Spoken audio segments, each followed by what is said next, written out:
The Brandon Peters Show may contain explicit language and detailed plot points. For more information on the show, stay tuned to the end of the episode. The summer of 2004 at 20. All right, well, welcome back to the Brandon Peters Show as we hit the thick of June in our series we call the Summer of 2004 at 20, a week-by-week look at the movies and pop culture surrounding them in the year 2004. Today, we have another 4 flicks to talk about, but first, my co-host from Puck and the Outside Scoop, which this week is a little Neapolitan twist. He's calling the Napoleon Italian. Ugh, Napoleonitan. There we go. Scott Mendelson.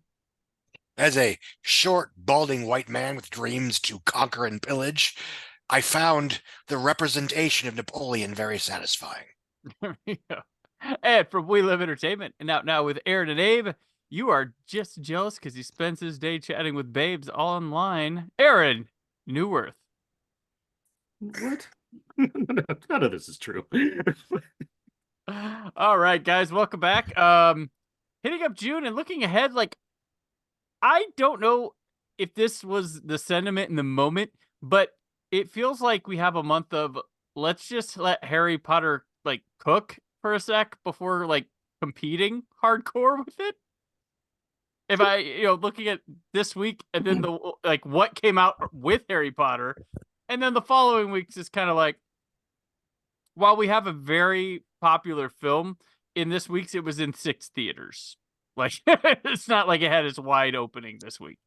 Well, we have a would-be franchise starter. Yeah. But yeah. yes, I know what you mean. But it's we're not putting anything that's like studio jeopardizing in front, after Harry Potter. Yeah, it's like if it hits, it hits, and then we'll have a Stepford Wives universe, right? We're not putting a Superman after Harry Potter. Right.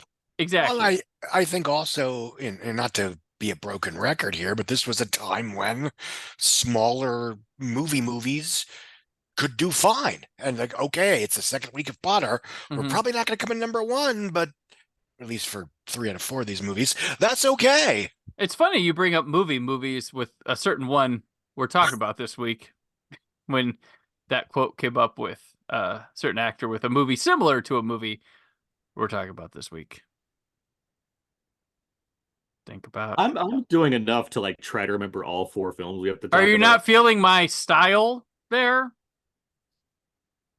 Harry? No. Okay. Well, I know what you're doing. Yeah, you know what I'm doing. Scott doesn't know what I'm doing. Anyways, really, it could apply to all 4 of these pictures. When the guy spit near his co-star's seat, it made the news. So let's go to the news. Oh, right. Yeah. Yes. Dong.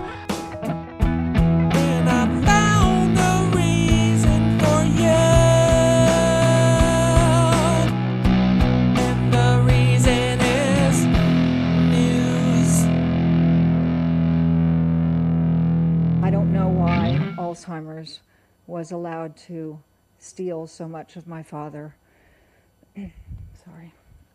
before releasing him into the arms of death. But I know that at his last moment, when he opened his eyes that had not opened for many, many days, and looked at my mother, he showed us that neither disease nor death can conquer love. All right. June 7th this week.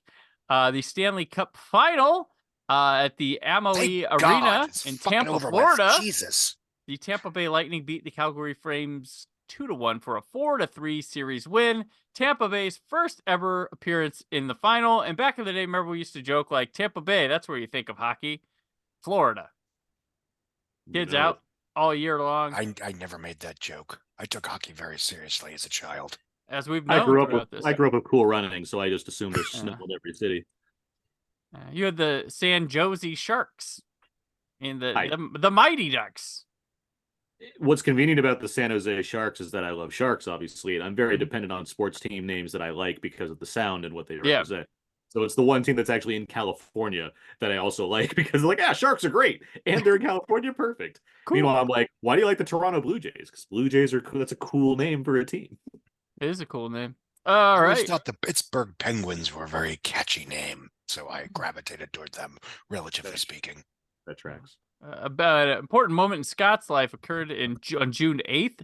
The transit of Venus between Earth and the Sun happened on June 8th. Big day. June 11th. Is that unique? I'm like, that happens, doesn't it? I guess it occurred maybe every so many years. I don't know. Yeah. June 11th, the Cassini Huygens makes its closest flyby of Phoebe. This must be some space stuff. But Lisa Kudrow? Like, what? Yeah, it was all in honor, though, of on the same day Ronald Reagan's funeral, which was held at the Washington National Cathedral.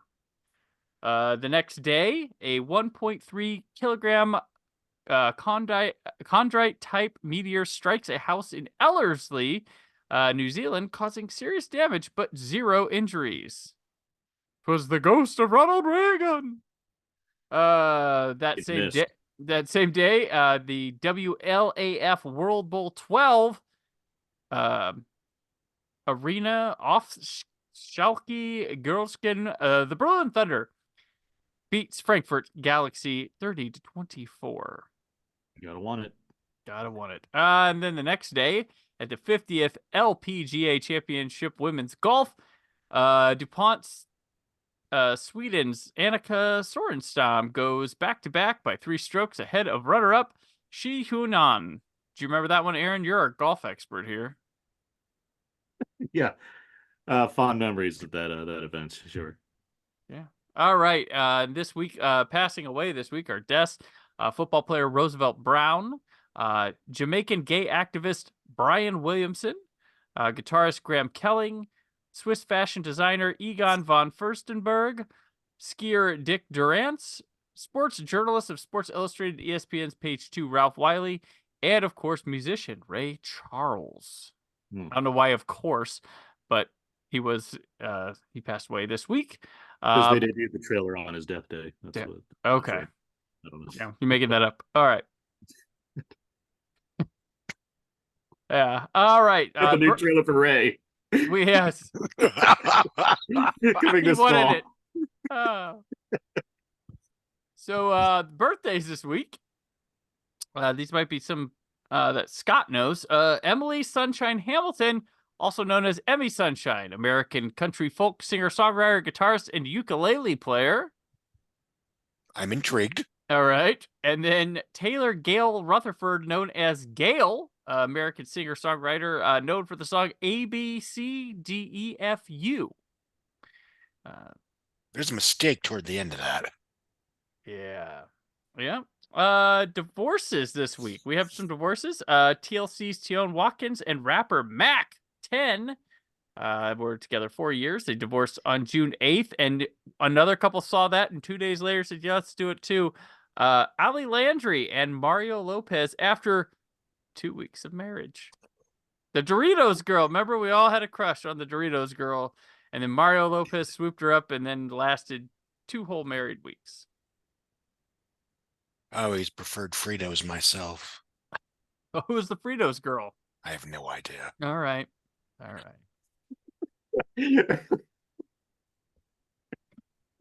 It's the depth that Scott adds that really makes the news segment worthwhile. Right. Oh my gosh. But I do like some snackums, tater tots, some tots. So we head into Napoleon Dynamite, opening in 6 theaters this week. Girls only want boyfriends who have great skills. You know, like nunchuck skills, bow hunting skills, computer hacking skills. How was school? Worst day of my life? What do you think? Idiot.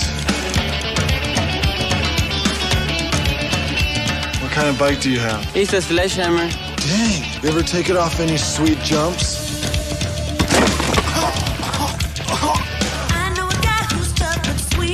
What are you drawing? A liger. What's a liger? It's my favorite animal. It's like a lion and a tiger mixed.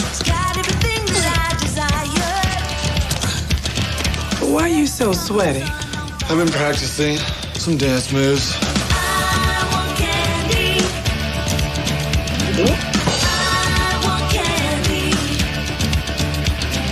Is Trisha here? Is that on my driveway? That's my ride. Directed by Jared Hess, written by Jared Hess and Jerusha Hess, starring John Heder, Efren Ramirez, Tina Majorino, John Grease, Aaron Ruel, Dietrich Bader, Sandy Martin, Haley Duff, and Carmen Brady as Starla. A listless and alienated teenager decides to help his new friend win the class presidency in their small Western high school while he must deal with his bizarre family life back home. Now, I didn't see it this weekend in 2004. Of course, it took a while to spread out. But this is a movie I saw 3 times in the theater, and I was a college kid, and we just kept going, or showing people it when I first saw it. But Aaron, let's start with you on Napoleon Dynamite. Sounds like there's going to be a bit of a split on the feelings of this movie. I don't recall which weekend I saw it, but yes, it took its time to like spread my way. But even then, I know I saw it after it had already like received a certain level of attention because the people I was seeing it with at the time seemed to be like familiar enough with the movie to be responding in a certain way. So I've had a bad experience watching this movie when I first saw it. I'll start off by saying I don't think Jared Hess and I agree on comedy. He has his way of doing things, and I just don't seem to like the way he does things. Between this and Nacho Libre, and what is it, the other one with like Jermaine Clement, I don't seem to laugh at the things that he delivers. When I first saw Napoleon Dynamite in theaters, which was packed as in me and my friends were like in the second row from the front. Like people were there, and it was like, okay, I guess we're in one of these. I was more than excited to be like, yeah, this seems fun. Let's do this. I went to the movie. The reaction that I was picking up based on how people were laughing, for me, it felt like people were laughing at a kid with mental challenges. Like that's what it felt like to me.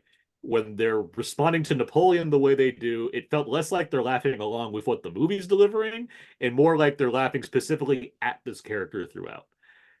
It made me uncomfortable to like watch the movie out, and what emphasized that feeling for me is that the other stuff involving like Kip or Dietrich Bader or even Uncle Rico, who I think is the most realistic character in this movie, because there's Uncle Ricos out there easily. All the other characters in the movie do not exist in reality, but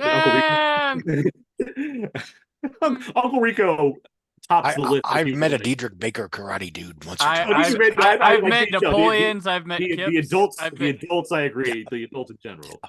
I'm sure. Yeah. Okay. Fine. There's could probably be people like this. Uncle Rico seems like the most frequent kind of person you could interact with. Regardless, what I'm trying to say is, I found those things more amusing, and nobody was laughing at that in my experience. So it really felt to me like, I guess they're just here to laugh at Napoleon. That combining that with the fact that I just wasn't liking the movie very much really made it an uncomfortable experience for me. So that's like been my takeaway for Napoleon for the longest time. Watching it again now for the first time in 20 years, I don't have much of a change in opinion on my thoughts on the movie. It feels like Jared Hess is like, let me do like Mike Judge and Wes Anderson combined, but less effectively. It's like a garage sale version of Wes Anderson, and Anderson, Mike Judge is there too. Yeah, that's Mike Judge is in there for sure. That's a good call. Even like Linklater to an extent. Like, and there's nothing wrong with like having influences. That's fine. But it just feels like, yes, there's like a diminishing returns quality as far as what I'm getting out of his approach to this kind of material. The problem I have mainly is I don't like Napoleon. Like, I don't find the performance very funny, but I also think the character isn't very likable. Like, I don't really like him.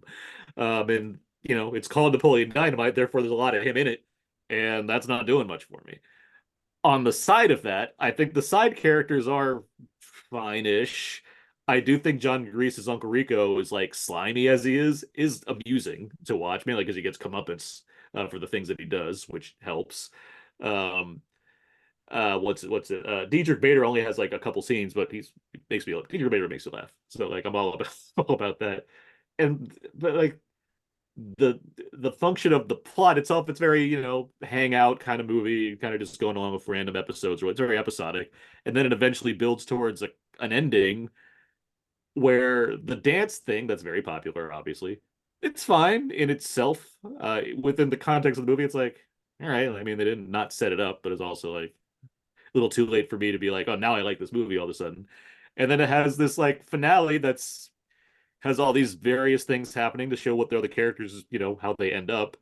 And I just never feel like it feels earned. I just kind of sit there like, yeah, all right, we wrapped it up, I guess. And then it ends, and then there's an epilogue that apparently cost like half the budget of the movie to make that wedding epilogue that they have at the very end because they filmed it after the fact. And I'm like, yeah, it's the same opinion. I just don't care for this movie whatsoever. So that's where I am with Napoleon Dynamite. Gotcha, Scott. I more or less agree. I've seen this film once, or I had seen it once on DVD after I was aware of the hype. I was aware of the reputation. I will also say that, I watched it with a friend of mine on DVD, so I certainly did not have a theatrical experience that might color my viewing. I've talked to you and you many times about one movie or another. The audience that I saw the first Hunger Games in really colored my experience of that picture because they seemed to be hooting and hollering when the children got murdered. I was always grateful that I did not watch Stallone's fourth Rambo in a crowded theater with people hooting and hollering, because seeing it by myself, I took it as a very,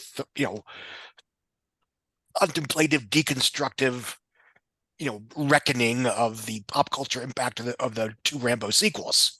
That being said, again, watching it mostly by myself with another friend of mine, I respected what it was doing because it was a very pinpoint, specific character study, both in terms of him and in terms of the world in which he had habits. But I didn't think it was particularly funny. It is a short movie that feels long because it's got nowhere to go in a hurry. I think I said that right. But I certainly can respect its influence and its influences with saying that it's not my cup of tea. I've always respected it more than I particularly liked it. And watching it again now, I feel the same way. I do think the film is very careful not to make his journey a stereotypical, you know, underdog dude wins the day, gets the girl, yada yada yada, you can too kind of thing. Because that's, by default, those kind of stories often play in that sandbox. I always appreciated then and now that like the big school dance is like halfway through the movie and almost irrelevant to the plot, which was kind of refreshing in that way. That being said, I didn't think it was particularly funny. I can say, okay, I know what they're going for. I know the kind of characters they're trying to present, the kind of economic portrait they're painting. But I was not entertained by it then or now. I never found it particularly funny then or now. And, bending over backwards, because again, it was a film that was constructed outside of the pop culture impact that it would later have. So in that sense, it's a quirky little indie film that feels very personal in terms of very, low budget film from a low budget filmmaker trying to sketch something specific to his, worldview. And in that sense, fine. It is what it is, but never really did anything for me. Let me just emphasize that I agree with Scott as far as its lo-fi means and being a successful indie film or what have you. That's fine. I'm completely cool with that. I'm happy that people that like it. Like that's not a problem. Like me, because I'm a big fan of the movie. I really like. So I went and saw this. Came out. I was in college, and me and one of my friends were like, "Oh, that came out." That we kept seeing trailers for it, and like that looks like, what is this? And so we went and saw it, and we were like literally the only two people in the theater. We went like the Friday afternoon when it came out, and it was him and I. And then I had some kids, some friends that had graduated years before came and visited me that Saturday. I was telling them about the movie, and they're like, I went and saw it again that day. And then my sister came and visited me like a couple weeks later, and like it wasn't playing there. And she said, but this movie and like Garden State, I watched a lot at this time for some reason. Those two movies, they got released around the same time where I was at. This movie like kind of like spoke a lot to me because it nailed some sort of like Midwest thing like nobody else had. Granted, it takes place in Idaho, but there's a lot of like small town country stuff that's like very specific and a vibe to that it like I rarely have seen hit on things. Like they definitely showcase the like popular in a small town but probably nowhere else type preppies in high school very well with Haley Duff and the blonde guy that just goes there's like yeah that guy. But what I like about it is like the characters are funny. I don't think while you say like they're laughing at, I don't think that's the intent of Hess. I think he's just. I for sure agree. I do not. I never felt like I was laughing at him. It's weird because they build these people, this group of misfits that, aside from Uncle Rico, we root for, but they're never not themselves. They never become incidentally heroic. They don't have to make some big. I mean, Napoleon's big choice is like a dumbass move that works, but it fits him. And like him not being likable, I think that's kind of the thing. Like, because they always have the nerd being like either too over the top or like, oh, he's secretly the nice guy that know all the girl. Like, and like, no, he can be a dick too. He's just dick. Like, but he's also open. He befriends Pedro. He's weird with Deb a bit, but there's a good heart in him. I do not yes. disagree with this. He just is awkward in his social abilities and to tell it. But I mean, it's full of vignettes that I don't know if they are in the movie where they were originally meant to be in the movie. It's kind of weirdly structured like that. Mm. But I have some really good laughs at it. One of the things I'll tell you, like, one of the things, and this is very specific, that I think is the funniest moment to me that is so slight is when John Heater, when he's in the Goodwill and he finds the sai, the little dagger thing, and he like puts it in his like belt loop and like tries to pose with it. I think that's fucking hilarious. I don't know why, but there's bits like that where every now and then the movie like approaches stuff where I'm getting on, like when he has his suit that he wears to the dance, I'm like, I'm on board with this. This is fun to me. That he has this like retro suit in a town that's already like retro to begin with, and like the music they're going with, and even like Hess has this thing of like, let me find, let me have because he has the Latino family of Pedro. Pedro, yeah. Pedro, yeah. Okay, it's like I'm not making that up. Vote for Pedro, yeah.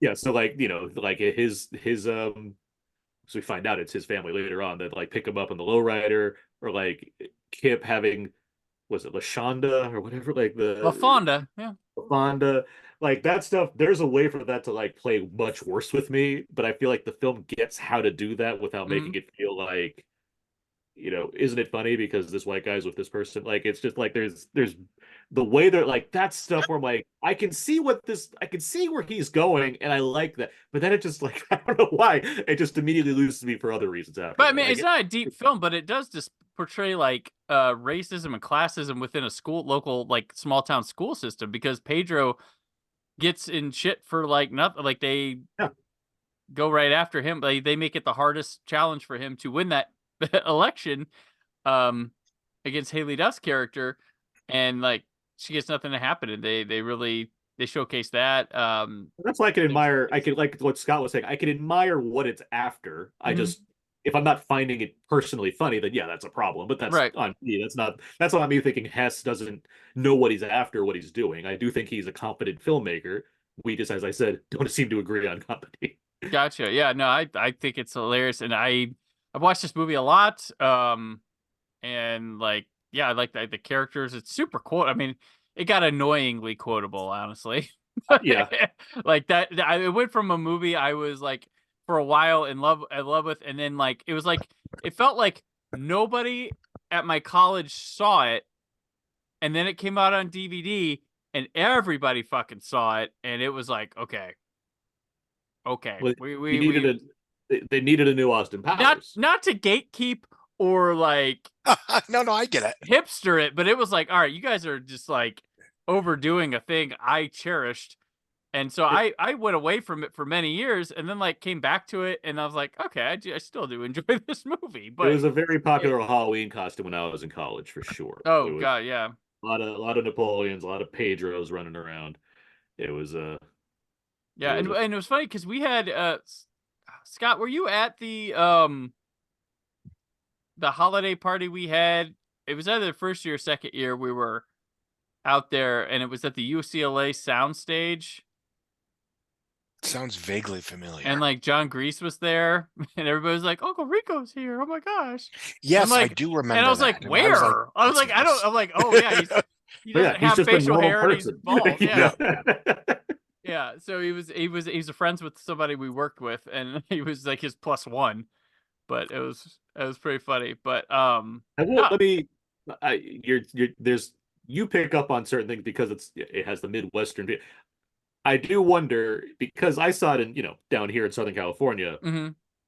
and I can only speak to the audience I saw it with.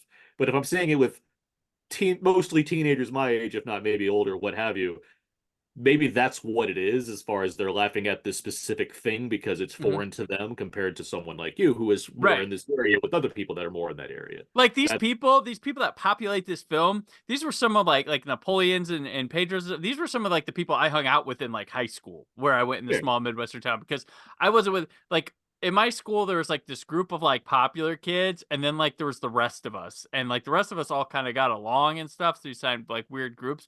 But you'd find people like your like Napoleons. Like I knew a guy that kind of looked and sounded like Napoleon-esque, not like total like dressed like him or anything, but like facial talk. But he wasn't like he didn't act like Napoleon, but he had a weird like I had a weird like you resemble this guy I know type thing with John Heater.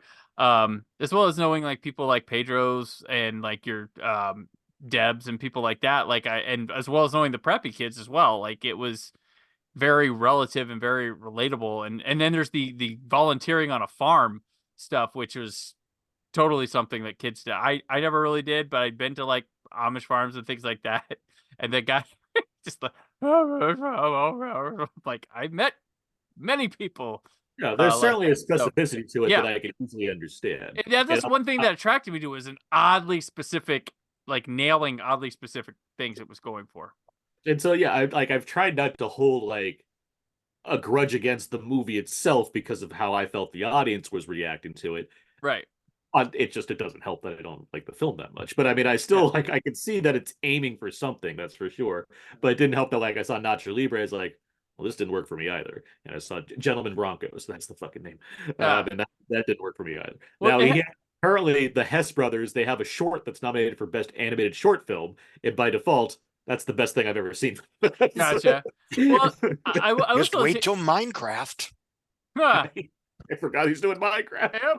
I will say, like, it was weird when people like. There's a lot of people who thought this movie took place in the '80s, and I'm like, no, it's a present day film, folks. Like, no, I'm like, no. I don't think that's not confusing. I mean, I can buy into somebody not quite getting. Yeah, that. but I mean, it just takes place. There's places like where I went to college in Muncie, Indiana at the time. I would like if you went out of the college zone, you might think it's still 1980s if you went to a random like local bar there. Like you'd see hairstyles, clothes, like the time didn't get there fast enough. Like if I'm not mistaken, I believe Hess added the intro credit sequence partially to like give it a bit more time and place. Yeah.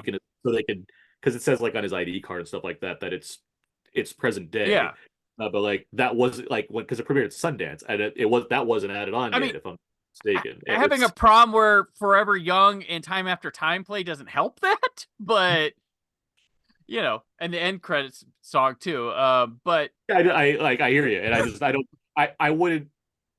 I wouldn't think somebody's like missing the point if they believed it to be at a certain time, right? Because I don't think the movie's like going out of its way to really say we're definitely in the 2000s. Yeah, like it just that's how it is in these places.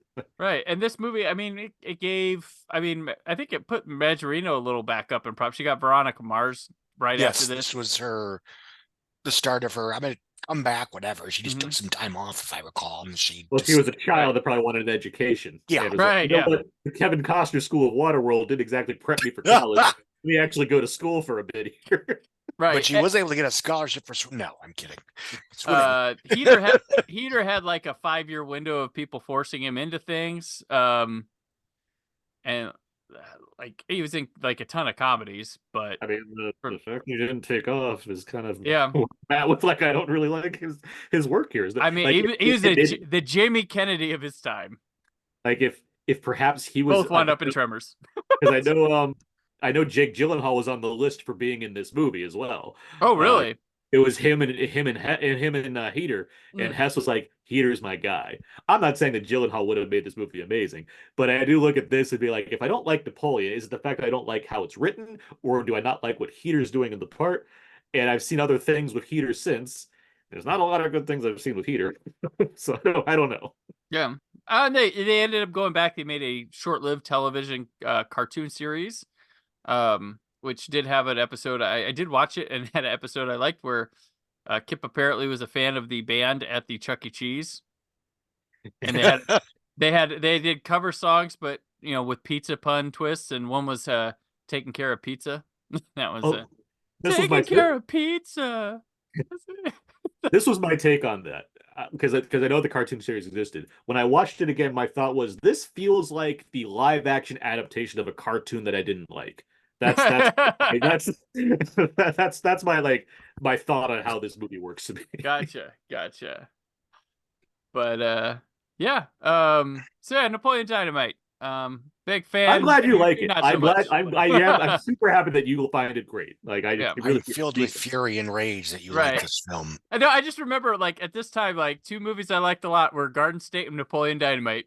Is Garden State on our thing? Are we talking about Garden State? It comes be. That's out. why I It haven't comes said out later. anything. It comes. Oh, fuck. Doesn't make it till September. Bonus episode, guys, because everyone needs to hear our opinions on Garden State. Garden State. I like it more than this. How about that? There you go. All right. Well, that's great because after Brandon hated Donnie Darko so much last week, I'm glad he got a win. Yep. Oh, yeah. With Jake Gyllenhaal, I was like, well, Heater's my guy then. Yeah. When it comes to weird high school guys, Heater, man. Heater. He's going places. He gives me the tremors. All right. So we will move on now to the Stepford Wives. Oh, boy. The women of Stepford are perfect, charming, sexy. These Stepford women, they're a whole other dimension. This summer, imagine if you could streamline your spouse. She could be next. Nicole Kidman, Matthew Broderick, Bette Midler, Christopher Walken, Faith Hill, and Glenn Close. What have they done to you? The Stepford Wives. Good morning, Joanna. Starts Friday, June 11th only. A reprisal, directed by Frank Oz, mind you. Yeah. That's why Nicole Kidman took the job. Is that your role? Miss Piggy. Written by Paul Rudnick on a book by Ira Levin, starring Nicole Kidman, Matthew Broderick, Bette Midler, Glenn Close, Christopher Walken, Roger Bart, John Lovitz, David Marshall Grant, and Faith Hill. The secret to a Stepford wife lies behind the doors of the Men's Association. Yeah. So, Scott, why is this better than the original? Look, it's better than Get Out. No, I'm kidding. Oh, don't worry, Scotty.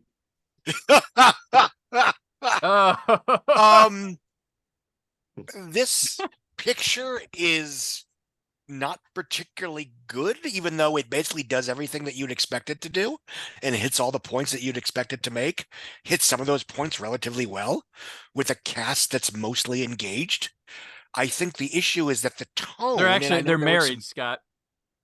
Touche. It's the Stepford Wives, not the Stepford Fiancé. And I know there was a lot of back and forth in terms of the tone, during and after production. Yeah. But what we have is something that's like, it doesn't commit to the darkness of its premise, but it's not willing to go all in on camp. So it has this weird archness that costs the film a lot of its emotional intimacy and authenticity. And It's not particularly funny because, I mean, the movie, I don't think it's supposed to be a knee-slapping comedy anyway. So it just sort of sits there making, it's a perfect example of like, I like what this movie is about. I just don't like how it's about it. And watching it for the first time since theaters, 20 years ago, it's shockingly short. Just because, I mean, you can imagine the version today would have been stretched out to 130 minutes, and we'd all be complaining that it's too long. Right. Well, they did do a What was version that? today, kind Oh, of. yeah. And it was about 20 minutes too long, even though I think it's okay. Because at least that one, whatever, that's a different conversation. But and it's frustrating because, the without getting all navel gazy here, the issues that it's about is no more or less relevant than it was 20 years when the book was published and when the first movie was made as it is now. But it makes most of its strong points in the first reel because it's not a subtle picture. And then you're basically spending the middle 30 minutes or so waiting for, okay, we know what's going on, but we don't know the nitty-gritty details. And of course, when we get the nitty-gritty details, it doesn't make a lot of sense because of reshoots. There is a scene in this film that completely contradicts what the eventual end reveal is. And whatever, that's is what it is. But That's as not a good enough. No, it is what it is. Isn't good enough to justify it. Fine, go on. Sorry. Well, no. I mean, I don't like this film. I'm giving it a negative review, so to speak. But it is clearly a film that was victimized by tampering. And I think it's possible it's a situation where maybe you shouldn't listen to the test screening audiences that want the feel bad movie to actually end on a downer note, because that's the point, damn it. And it feels like the film really tries to have its cake and eat it too, because you basically do get the iconic imagery of the film's original, the original ending and the original ending of the original movie. And I think the book is even darker offhand. It's been a while. And I think the original intent was to end this film with the original super feel bad ending of the book. It just, audience was like, I feel bad. I want something happy. And so we end up with this mishmash of nothing that looks very nice because, it's a $90 million studio comedy back when those things weren't that unusual because you had DVD sales. You have a huge cast. And, Walken is very good in this. Bette Midler is very good in this. Matthew Broderick is very good playing someone to type. But it's just, it just sort of sits there existing without really thriving in any way, shape, or form. And even now in retrospect, I'd love to say, oh, we take these kind of movies for granted because we used to get them back then, blah. But even then, this was still a bad example of this kind of movie. We got better one. I mean, even, the next year we get the Skeleton King, the Skeleton Key, which plays in a similar sandbox that I think is far more compelling. So yeah, this film was mediocre 20 years ago, and it's still mediocre. Aaron? Who would be nostalgic for this? I mean, this is what we get now. It's a big budget, big cast remake. I mean, like that's asking for IP. I mean, there's nothing here that's separating it. It's the worst example. Be a 10-hour Paramount Plus series that nobody watches. Yeah, sure, I guess. Or Don't Worry, Darling. but this isn't a make them like they used to either, because this is just this year's version of what we get now. Like, that's what it feels. We literally just had a movie like this, so it's not like we're not getting it. Yeah. This is a bad movie. I like how we've kind of like subtly slid into Big Catherine Ross summer, by the way, between Donnie Darko and a remake of Stepford Wives. This I echo everything that Scott says, because it feels like a movie that's been compromised. It's weird that Frank Oz wasn't confident enough in himself to get this to be where it needs to be. A person that's delivered movies that have mashed up tones pretty well, such as, I don't know, The Little Shop of Horrors. But for somehow a movie that easily could have worked with all that it has going for it just like dies early. Like, it's sad. And this is like that. This is, I feel like the fallow period for Nicole Kidman, right? Because she's won an Oscar. She got another. She had like another nomination for She's coming up with the Hours, right? Turn off the Yeah. hours of Moulin Rouge. So she's Yeah. at like career peak. And then it's like this and Bewitched and like Bewitched is the next summer. She had what the others Invasion. was 2000, 2001. The others is 2002 also. Like so she's Yeah. had I'm saying she's had her high, and this is like this weird like she's gonna careen down, and then she picks back up again, obviously, because now she headlines AMC or whatever. But I think this is just that period where, and I say this with no criticism, she's cashing in. She's making these big budget, big studio pictures. She's getting paid a lot of money to do it, and unfortunately, they're not very good. No, and what doesn't help is that she's not really good in this movie either. Yeah. She plays. It's not necessarily her fault, but she plays the worst character because we as the audience know that she's right, but the way she's handling it is just irritating. So it's like, okay, like let's stick with all this where she's gonna be telling everyone how wrong they are, and we're gonna have to follow her around, but it's not fun to really watch until Bette Midler finally shows up as Fun Jew, and I'm like, yeah, all right, I'm into that. Like, let's see more of this. I think Walken is really great here. I agree with you, Scott. I think Walken. This is like for me. This is prime. Like if Walken showed up in something, that at least this has something.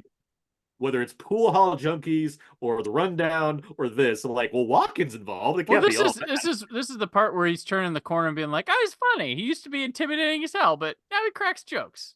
Roger Ebert would say him and De Niro had those turns. Yeah. Roger Ebert would say that Walken showing up is like he always gets hired on to give like one big great monologue and then just be fun support throughout, and that's what he's doing at this time in his career, which is fun. Yeah. And he's good here. This has like Mama syndrome to me, where it reveals the big thing pretty early on, and so I'm already like spoiled on what the what's it is, and so What like syndrome? Mama. Where Mama, thank you. The movie Mama reveals Mama so early that I'm never scared of Mama. So it's like, well, this is just a bad horror movie. Yeah. Watching this is like, okay, so robots, I guess, even though the movie can't commit to that either. Yeah. But like it shows that so quickly, where you're like, so there's no mystery here. Like clearly these like the wives have been fucked up by some technology, and I'm just waiting for like everyone else to catch up. That's boring. The aesthetics here are interesting, but it doesn't do much with it. You could argue there's some progressive stuff happening by having Roger Bart be one of like the main characters, but like the movie doesn't have much to do with that either. It just like presents him as, hey, he's the fun gay guy, and then he's not. He's the conservative gay guy. And it's like, okay, like it just like it has the ingredients to make useful happenings out of what we have going for it, but then it just drops the ball because it can't decide on tone. It can't figure out what's funny. It can't figure out how to lean on the darkness, or if there's any the satirical merit of it doesn't work at all. Instead of going hard in a certain way, it just goes hard in no ways. Like it doesn't. It's really it's bland by that. It gets really just uninteresting. I will say one thing though, because this has always stuck with me for 20 years. There is a part where Christopher Walken or whoever, I think it's Walken, he shows a video of like what's going on in Stepford. But like it's a portrait and the projector comes on and it shows a video. And I'm not gonna say I'm a big John Lovitz fan, but when the video ends and it turns back into a picture, this has to be an ADR line, but you hear John Lovitz go, "It's a picture again," and that killed me. That is a good one. I laughed so hard. I was laughing when I was leaving the theater with my friends, still at that specific line. I kept saying to myself, "It's a picture again." That has stuck with me forever. I was looking forward to rewatching this movie simply because I knew that line was going to happen at some point. No, it stuck with me. Like I knew exactly what you're saying because I thought it was funny. I'd never seen this till now. And I was like, it's so clearly like an ADR line. That's so clearly like they didn't have that. It just, did whatever. But just the way he says it just cracks me up. So. Some guy in the editing bay is like, dude, Lovitz. Can we get Lovitz back here? I have an idea. Only his voice would make it work. This seems too quiet. We need something here. What's the thing with Lovitz? Like I like Lovitz. I like Lovitz in little like cameo supporting roles. When he works, he works. Yeah. And they should be pushing him harder here. He's just there. It's not like you're not getting full love. You need the full Lovitz, which this movie's not giving you anything 100%. And I've never seen this till now. And I was watching it. I'm like, okay, this is like, okay, I like I like the cast. The cast is doing fine, but I'm just like sitting here like, man, the whole time. And I mean, the movie poster and very pushed marketing was blonde Nicole Kidman, like she's been trans, but that's like what, the last 5 minutes of this movie? And it's like, okay, that's coming. How are they gonna okay, we're waiting. We're like, I thought it might come earlier. There might be some hook. Well, no, she is short hair brunette, 95% of this movie.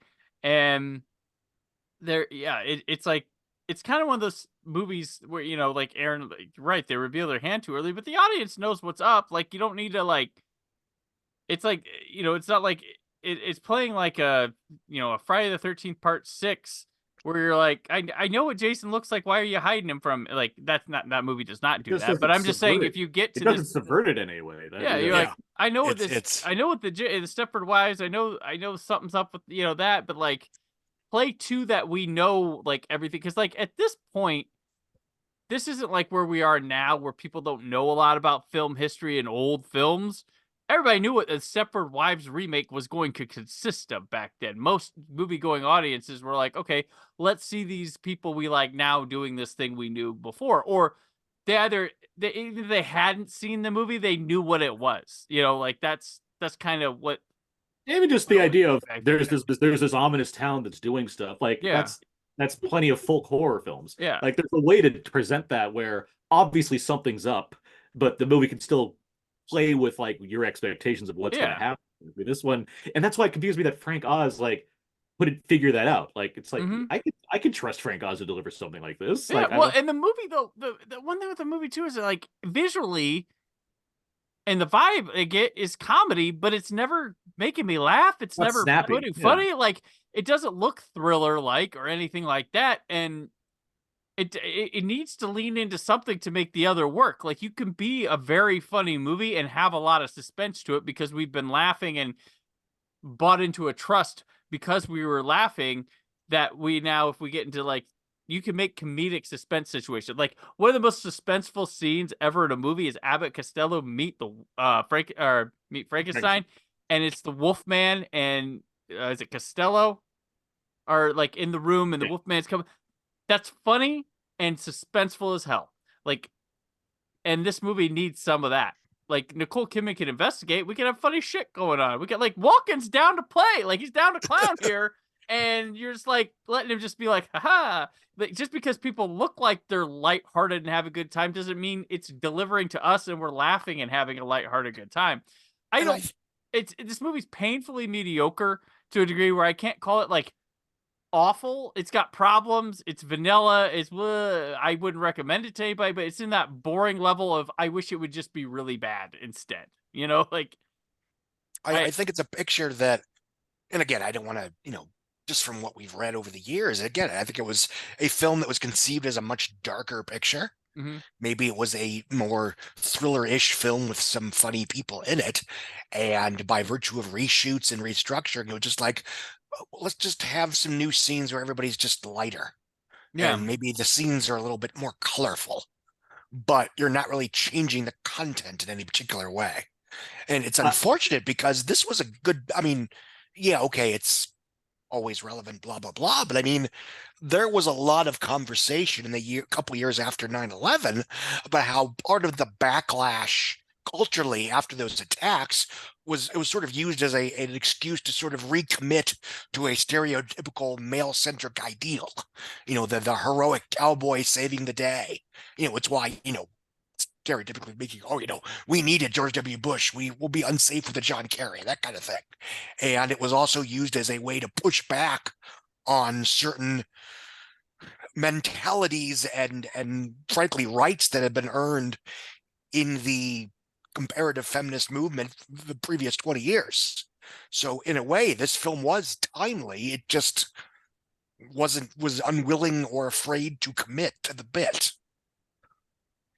I will say, Glenn Close seems to know what movie she's in. Mm-hmm. I think she gets it. And she, regardless of whatever reshoots or re-edits or what have you, she's consistently in on, like, there's a tinge of darkness to her character, but she's also playing into like the things that make comedy work. The wife. So good for her, I guess is what I'm saying. I think for what they're asking her to do, Bette Midler's not too bad here either. Oh yeah, she's Bette Midler. She doesn't. Yeah. She's playing to a certain audience that gets it. And even then, she doesn't make movies all that often. So the fact that she was in this was an event. It's like when Streisand shows up in a Fokker, like she's fine. Is it Nicole Kidman the issue here? Is she playing it too intense? Is she too tight here? I think she's playing it correctly. It just everyone else, most of the movie around her is incorrect. You've got everybody else. The balance doesn't work. Yeah, everybody else is naturally loose. Like Matthew Broderick Broderick don't have much chemistry, so like a fit. Broderick, Scott, you said to type. It's so funny to me that is the to type Broderick, the guy who is Ferris Bueller, who then there is. I've said this to you, Brandon, a number of times. Yeah. After Ferris Bueller, he's never Ferris Bueller again. No, it's so wild to me. In part, I think that's partially due to things he was involved in. Yeah, just got to change like the way he handled himself as a celebrity. But he's always plays this nebbish, awkward guy after being the coolest guy of all time. Like that's so funny. Right. And yeah, this is the epitome of that. This guy who's basically emasculated and needs Christopher Walken to give him a couple tugs on the shoulder to be like, "Hey, buddy, you should, what if you turn your wife into a robot? It'll be fine." Very true. Very true. But yeah, this one's just not. No. Bad and it bombed, so we all won. Yep, and it's fine. A movie can come out like this. It tries, it's fine. This one didn't work. Like that's. Should be like, but today this would be a travesty. Everybody would put all their chips in for this Stepford Wives IP, and then it's like, well, if you need to go see it for the women of the United States of America, and you need to, go on social media to disavow that, like it couldn't be a movie that came out this weekend that was a shitty remake of something and we keep alluding to Don't Worry, Darling, but I mean, it made decent money. It had a lot of attention for those very reasons. And it's not bad. It's fine. It's I like like a it more 3-star. than I think Aaron does, but I think it's bad, but I don't. But I admire what at least it's consistent. I think the third act picks a tone and sticks with it. Damn it! It does. It commits to the darkness. Yeah. And has Harry Styles. And I just think, ironically, and again, I don't pretend to actually know if anything happened behind the scenes, but regardless of, the one thing is that, Florence Pugh is spectacular in the picture. There are a lot of masterpieces out there that people did not get along. Things were fucked. Yeah. Somebody meddled, did all this, and you love the film. What happened behind the scenes doesn't matter to you watching the movie. If that's the thing. Like, because this one wasn't that great or didn't make money, it's because Olivia Wilde didn't get along with it. Like, no, folks, it just wasn't good. That's why I always say when we talk about Twilight Zone, the movie. Oh, God. Summer of 82 at 40 callback. Nice, Scott. Nice. Oh. So, anyway, yeah, Stepford Wives, the remake. But we'll move on now to our TV ratings for the week. An all-new season of Last Comic Standing. You'll see the good, the bad, and this guy. How long have you been doing stand-up? 2 years. Where'd you get this character? What do you mean? Last Comic Standing premieres next Tuesday on NBC. Number one this week. We have a running theme here. The NBA Finals Game 4, which aired on Sunday between the Lakers and Pistons, which had 20.95 viewers. Number two, the NBA Finals Game 3 between Lakers and Pistons on Thursday night, which had 16.2 million. Number three, the Game 2 of the NBA Finals, which aired on Tuesday. It's the only game the Lakers won in this series. Spoilers for next week's TV ratings. Number four, Last Comic Standing Wednesday episode, 10.7 million views. Hey, I watched that show. I went to one of those tapings. Oh, there you go. Shout out to Moranzu Vance, who was once on Last Comic Standing. During this time told me no comedian who took himself seriously would ever be on that show. Then he went and did it. But hey. Number five, 60 Minutes, which beats 48 hours because it takes less time to watch, right? Number six. Number seven is Last Comic Standing on Tuesday.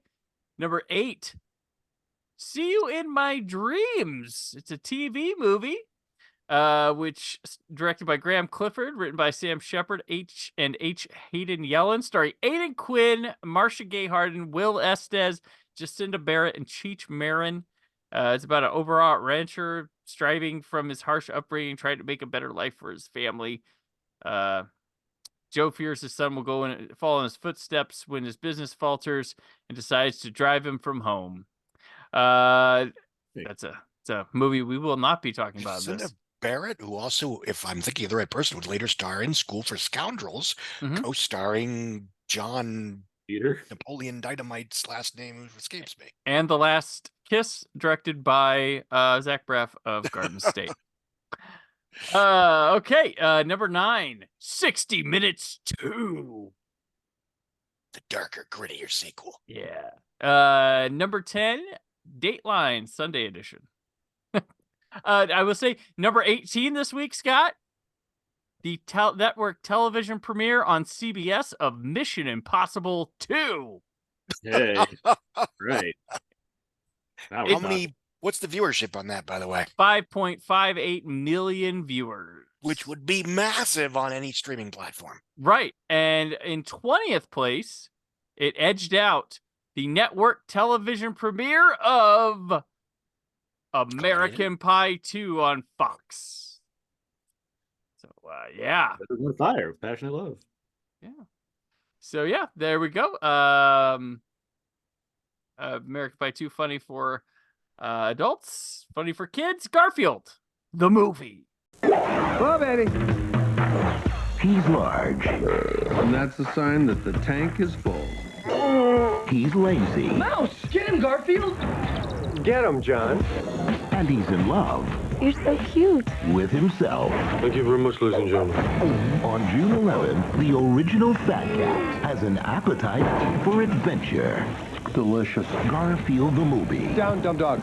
Rated PG. June 11th only in theaters. Directed by Peter Hewitt, no relation to the star in this movie. Written by a Cohen. A Cohen, yes. A Cohen. Starring. Wait, is this the one that made the tragedy of Macbeth, or the one that did Drive-Away Dolls? Neither.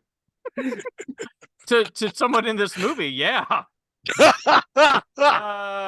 Starring Breckenmeyer, Jennifer Love Hewitt, Stephen Tobolowsky, Mark Christopher Lawrence, Nick Cannon, Alan Cumming, Brad Garrett, Deborah Messing, Richard Kine, Deborah Jo Rupp, Allison Stoner, and Bill Murray as the voice of Garfield. John Arbuckle buys a second pet, a dog named Odie. However, Odie is then abducted, and it is up to John's cat, Garfield, to find the canine. Scott! That is a wildly inaccurate synopsis, but that's okay.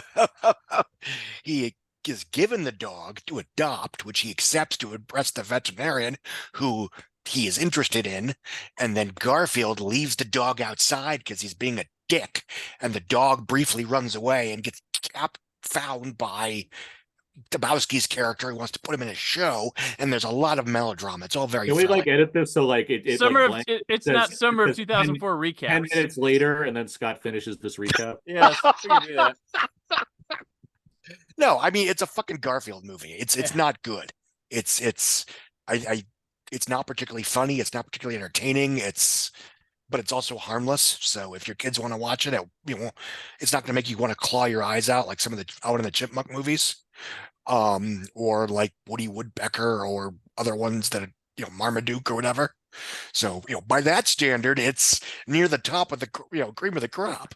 But no, it's a fucking Garfield movie. It's not particularly good. It's very run-of-the-mill boilerplate for what we expected of these kind of weird live action movies, but with a CGI character in between.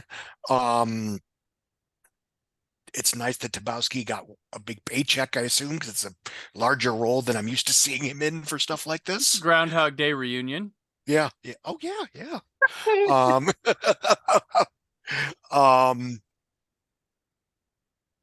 Nobody embarrasses themselves, I guess, which I guess is nice. I didn't feel particularly bad for any of the performers. But I mean, what else is there to say? It takes no chances. It subverts no expectations. It deconstructs no myths. I mean, is there anything to say other than for me to make a cheap joke about Jennifer Love Hewitt looking super hot in a doctor's outfit with glasses? Whoops, just did. Moving on. Do you prefer this one or Tale of Two Kitties? I've never seen Tale of Two Kitties. Should I? Well, Brandon, guys, I have seen a Tale of Two if you give money to Scott's Outside Scoop website, you might hear about Tale of Two Kitties, which I have seen it's as going to well. have to be a lot of money. Yeah, Aaron, you could be the other tale of this kitty. Well, I had never seen Garfield because it was in that period of these mainly Fox live action movies of these cartoon strips or what have you. I am not interested in because I am a late teens person that wants to watch other things. So no, thank you. And even then, I was just like, Bill Murray's as Garfield, good casting, but I'm just still not going to watch this movie. So watching it now for the first time, which I did, I will say I watched it, and the Disney Plus was like, you could watch Tale of Two Kitties right now. And I'm like, you know what? You know what, Disney Plus? I do have 78 minutes. I will watch A Tale of Two Kitties. That's how they win. And I did. And you know what? A Tale of Two Kitties is the better of the two Garfields. So there. That's not me saying that Tale of Two Kitties is good, but it's better. It is. It has enough to do for its runtime. Yes. I mean, it has Garfield and then a second cat that's like a twin that's voiced by Tim Curry, and it's just the antics are more fun. I'd rather talk about that movie than this one. This movie is not god awful by any means. It's just like whatever. It's like, yeah, they made a Garfield, I guess. It's better cast than the fucking Chris Pratt movie that's coming out because it's like, really? Like, there's no voice there. That's just him being Chris Pratt. And that makes you billions and hundreds of millions. It defines it. Like Garfield's such a specific persona where it's like, Chris Pratt? Like, what do we didn't even try. We just said we just picked up the phone and put like auto dial one. It's like, hey, we got another voice for you. This movie is whatever. Like Scott said, like it's harmless. It's colorful. It's fine for kids. It's very G. I like that Tobolowsky has two roles because why not? That's fun. And who doesn't like watching Stephen Tobolowsky just being Steve Tobes nerding it up in movies. Breckenmeyer's a good John. That fit for me. I was like, Breckenmeyer would be John. That's very like that's exactly the persona that you need for like someone that's like him. Him and Hewitt are fine together. Like there's nothing here. I mean, like this is such an empty movie in terms of like trying to describe it. The CG Garfield looks like a CG Garfield. It's not offensively bad. It's like it does the job. Like this is entirely no stakes. There's nothing that's making me laugh, but I get that kids will like look at it and be like colors and cats. Okay, cool. Like there's nothing here. The choice to make like Garfield the only like animated animal and everybody else is like an animal and some of them talk and some of them are Odie. It's like, okay, consistency, I guess. Who cares? And like the plot itself, I was thankful that there wasn't guns. I was so convinced that it's like, so what's gonna happen? Is Garfield gonna get in a thing where he has to rescue Odie and there's gonna be like gangsters or whatever because that's how lazy these movies are? And thankfully it didn't do that. It's just like evil doctor, or whatever. Evil doc. Yeah, what is he? Isn't he a doctor? He's a TV like. Oh yeah, that's right. Like his brother's personality. Flynn is the more successful TV personality, and he's okay. But like, it didn't end with him being like holding up a gun to Odie's head. I want that though. So I give it points for not like going that route, but still, there's nothing here. It's a whatever. Gotcha. I saw this movie purely when I checked it out when I was in college, just because starred one Jennifer Love Hewitt, who was one of Brandon's biggest celebrity crushes of all time. And this was a weird period for her where they were like, Party of Five was done, and they were like, what are we going to do with her? Let's throw her in a Jackie Chan movie. Here's a sexy romp with Sigourney Weaver, Garfield. Like, yeah, so there's that. But then Aaron, you haven't experienced this, but maybe Scott has. Sometimes when you have little children, they take to movies and watch them over and over. And for my daughter, this was one of them. And I have the menu, the DVD menu music in my head. Amusingly random. Yeah. So my wife had this on DVD. Like it was like I inherited from that, and like she checked this is my daughter's introduction to Garfield. Love this movie, love that. So I bought her Tale of Two Kitties just 'cause like we need something else. You need to change at least between these. She went as Garfield for Halloween, like but she was into this movie, and I remember this, and I remember another thing is like, oh yeah, okay, Baha Men made another song. Okay, they did a dog song, so you get them for the cat movie, right? These movies love Black Eyed Peas also. This is And Black prime Eyed Peas. time Oh for yeah, you. yeah, yeah. Oh, Both mama. movies have Black Eyed Peas. Yep. Black Eyed Peas so hot right now. Yep. So this movie is a 40-minute television episode stretched at like 88 minutes, like badly. Because I remember when I watched it for this, I almost didn't because my daughter had watched it so much, like and knew stuff. But timing wise, Odie's lost, and they're on the hunt for him like 35, 40 minutes in. I'm like, yeah, what are we gonna do the whole time till like? That's a long time for that resolve. And I feel like watching it now, like too, like I feel like everybody in this movie was like the third or fourth choice. You know, like Breckenmeyer, Jennifer Love Hewitt, like lead. I know Breckenmeyer was leading some sitcoms at the time, but there was some Inside Schwartz and stuff. But like it's Tobolowsky. I mean, Jennifer Love Hewitt. Brandon, who do you think saying no to Garfield though? I mean, there I were know people saying no. There were bigger names attached to this, for John at least. Early on, there was one. Oh gosh, DiCaprio said no. Yeah, they all thought it was Joel Cohen. There was some. I saw where I saw where like Angelina Jolie was in consideration at one point. There was another. That's a lie. There was a Ben Stiller was up for John. Ben Stiller was attached for John. Like that's like and Janine Garofalo. Janine Garofalo is the Jennifer Love Hewitt. That sounds like the 90s when Ben Stiller's like possibly like maybe he can write and direct it also kind of a thing. Right? Yeah. There Ben Stiller was one of the people that I can buy. Like, everybody's name that was with a John made sense, and then Jolie was the one that with that was like that didn't make sense. But there were some other names in there for that part that was like, okay, I could see that. I could see that like in the 90s when they're making a lot of TV adaptations of stuff or like movie adaptations of TV shows and those kind of things. The 2000s, this feels like, yeah, this is who we'd get for Garfield. Like this makes sense. Yes, this is Don't spend too much money. One nice thing I will say about the picture, just because I like that right from the get-go, he likes her, she likes him. There's no kind of awkward, embarrassed, he has to try to win her over and it's embarrassing. It's like they're happy together almost from the beginning of the movie. And it's like, okay, this could have been a lot worse. Well, they kind of take a little bit.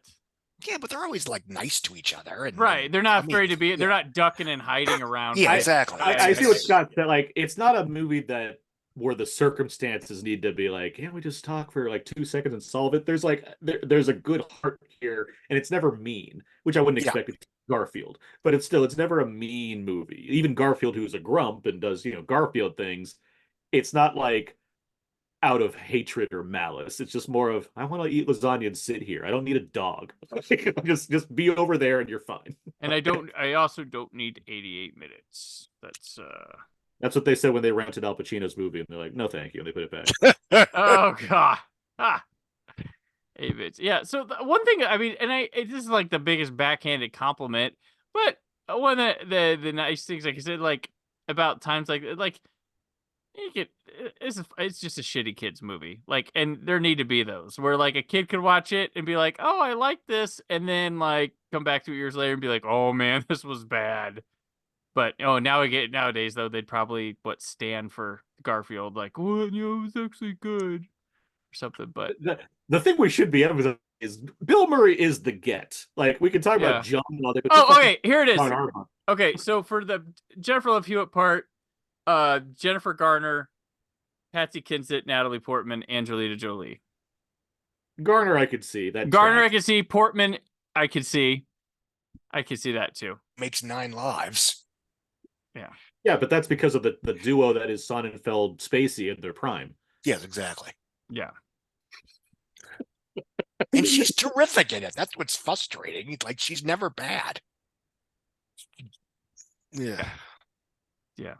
But getting Bill Murray as Garfield, that is like the ideal. Like, right. I don't, Yeah. Well, it there's not was a sort of just because if I recall, the guy that voices Garfield in the cartoon is the same guy that voiced Bill Venkman in the Ghostbusters Right. cartoon. Yes. So there was a That certain, was the joke. Yeah.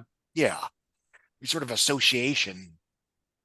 And what's the joke that Murray said in an interview that he thought he was doing a Coen Brothers movie or something? Right. Yeah. He He saw a thought Cohen had script that written. said Joel Cohen. He thought Joel Cohen. I like the Coens. We'll Yeah. go from there. Whether that's serious or not, we'll never know. But in all honesty, Bill Murray lives in Bill Murray's world. He has that thing where he makes his deals. You leave a phone number, you go. So oblivious actor doesn't pay attention to stuff. Maybe, or maybe that was just his gag for the press tour, or later on. I'm guessing the latter, just because he came back for the sequel. Yeah, that's true. It's one of the only sequels he's ever done. Yeah. At the time. Like he had only done one Ghostbusters at the time. Yeah, being in a booth for a weekend and getting paid is attractive. Yeah. Like that's by that time he doesn't care whose name's on the script. I get that. Right. But you have to get him in the door to begin with, and I can buy that to a degree. If he doesn't have an agent, because he doesn't, he just like gets a phone call if you have his phone number. Like that's how you leave a message. I can buy a version of that. Whether it extended far past, like by the time he like walked in and the director or the screenwriter like, oh, you're like, I don't think that's the case. But I could see a scenario where like the initial like hour where he got the information about Garfield, he's like, oh, Cohen, okay. Like I can buy that to a degree. And then afterwards, Jim Jarmusch calls like, you fucking idiot. But then he's like, Jim, did you see the number of zeros they put next to this? Get you in mind like movie for scale. This is our little Murray summer here. We've had little Murray summer. Little Murray summer, yeah. Little Billy in the summer. Cool. I like to when he got to the booth, it's like, you guys are gonna make me stupid, right? And he's like, you can trust us, Bill Murray. It's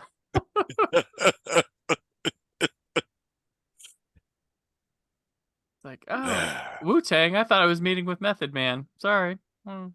RZA and Jizza would make this movie 10% better, guaranteed. They would. If they're just like street dogs, trying to help Garfield. Right. I mean, if you did this movie nowadays, like, and do it this way, like Aquafina's voicing one of the animals, right? Like, let me look at the cast list of Garfield that's coming out. Well, the new one's fully CG, right? So I'm talking like a live action with one CG character like this. Like Aquafina's gonna voice one of them, which they don't make those these anymore. But it's finally a full CG Garfield. What we've been waiting for, by the way. I'm excited, right? Yeah, no. But yeah, it's just a shitty kids movie. It's fine. Something for the adults to drop the kids at while they go see something else or suffer through, because that's what you do sometimes. But song, I talked about this movie repeating songs that were repeating through the week. We have Ryan Seacrest top 40, the top 10 of it. American Top 40 with Ryan Seacrest. 5, 4, 3, 2, 1. American Top 40. Number 10, Roses by Outkast. Oh, all right. Yeah, I remember that. Number 9, If I Ain't Got You by Alicia Keys. Number 8, the guy with 3 in the top 10, Usher, Confessions Part 2, which we have seen the Super Bowl show now, folks. Yep. We saw him on skates.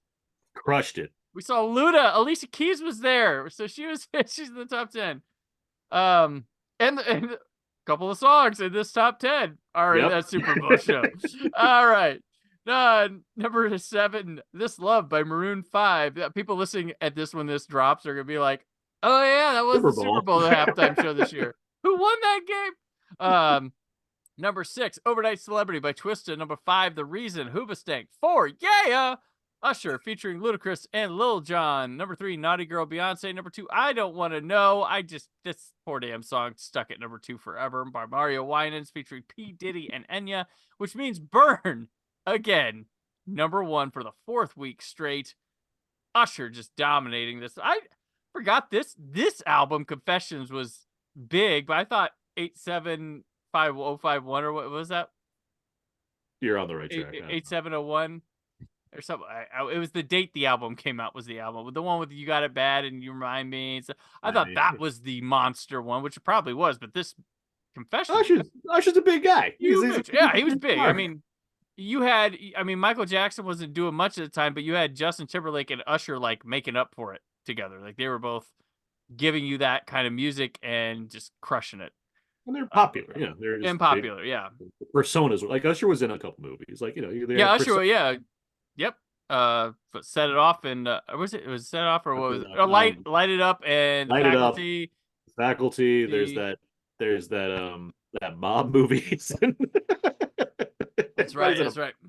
Gotta have those guns. Telling you. Yeah, Usher. He was a man. Still is. He's all that, of course. He's the DJ. Oh, that's right. That's right. She's all that. Usher and Sticky Fingers. Sticky Fingers. Killing it. All right. Yeah. So let's get to our main event, shall we? The Chronicles of Riddick. Kill every last human life. Convert now or fall forever. I know a man. If we must rely on him, things are even worse than you say. Are you gonna stop the monsters now? I am the monster.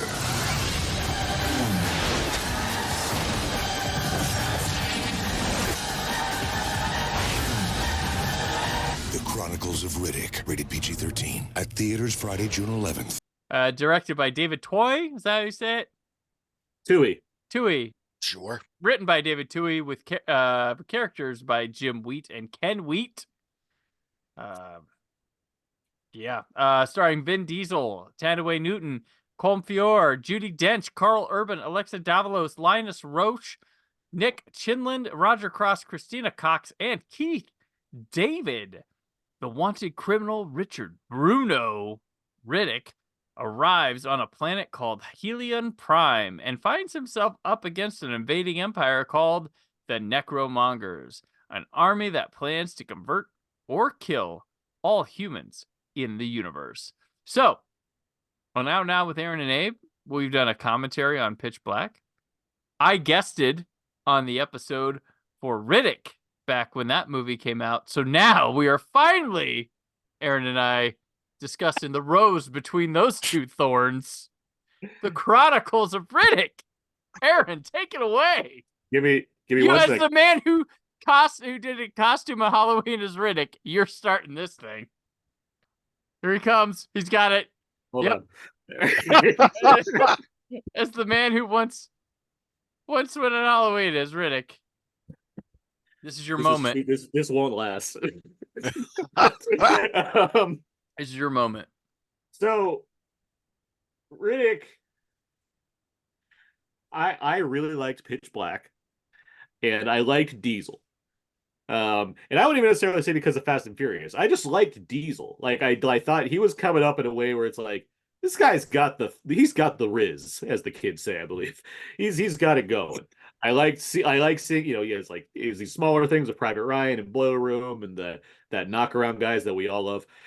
He has a Stallone energy to him. He has an energy that I like because he has that voice, but he's not like he's big but not like super huge. There's just something about him.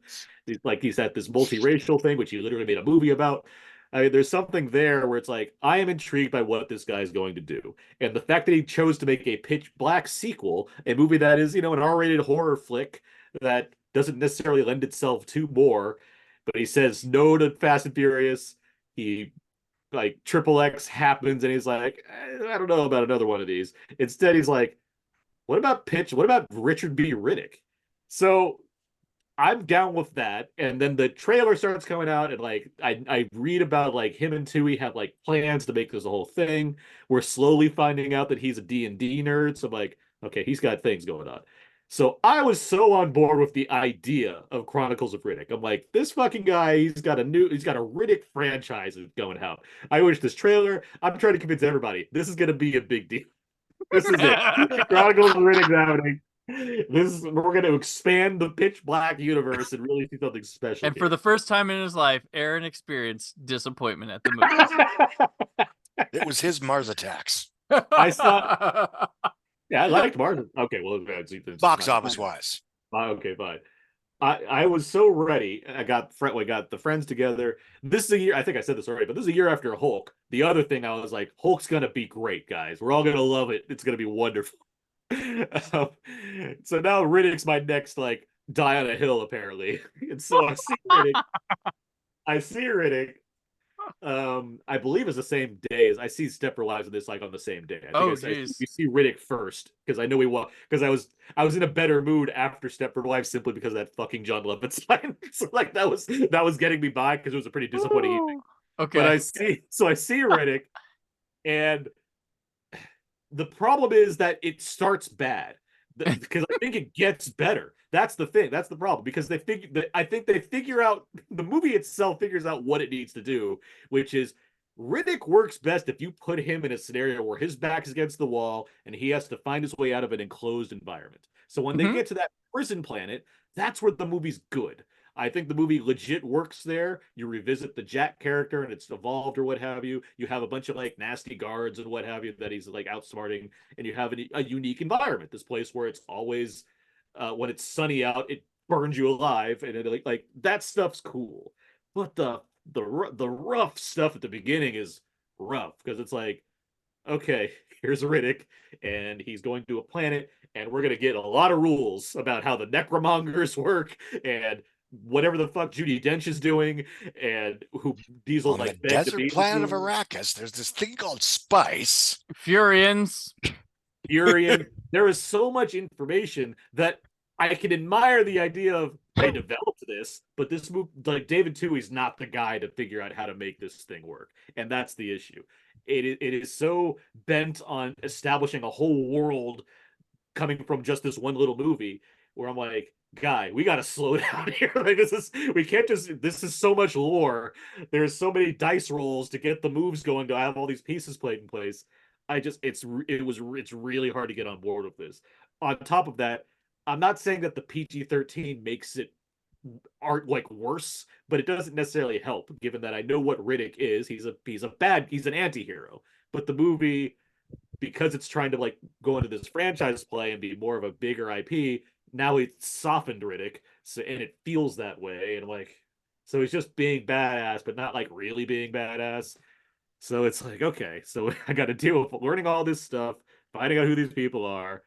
Then I finally like, okay, now we've imprisoned Riddick. We're gonna get him to do like a little mini remake of Pitch Black over here.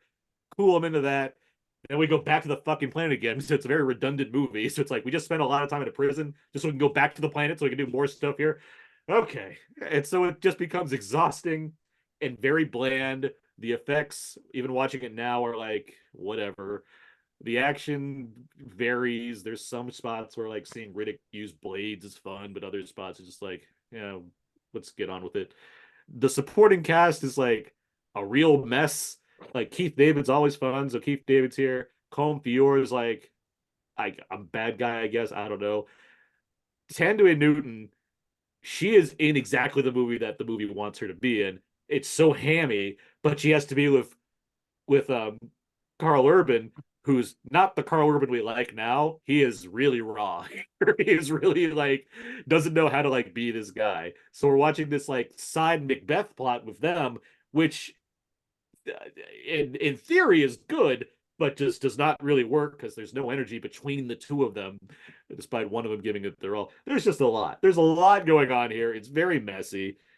It was disappointing to come out of. The ending's kind of fun because it feels like a Conan kind of ending, where it's like you keep what you kill and he's on a throne. But no, it's a real mess of a movie. So that's where that was Riddick. Okay, Scott, defend it. No. I'll be honest, I had not seen this one until right before Bloodshot came out. It was mainly for research, because honestly, other than I think Triple X, I did not see most of the movies Vin Diesel made between I guess Triple X and the fourth Fast and Furious film.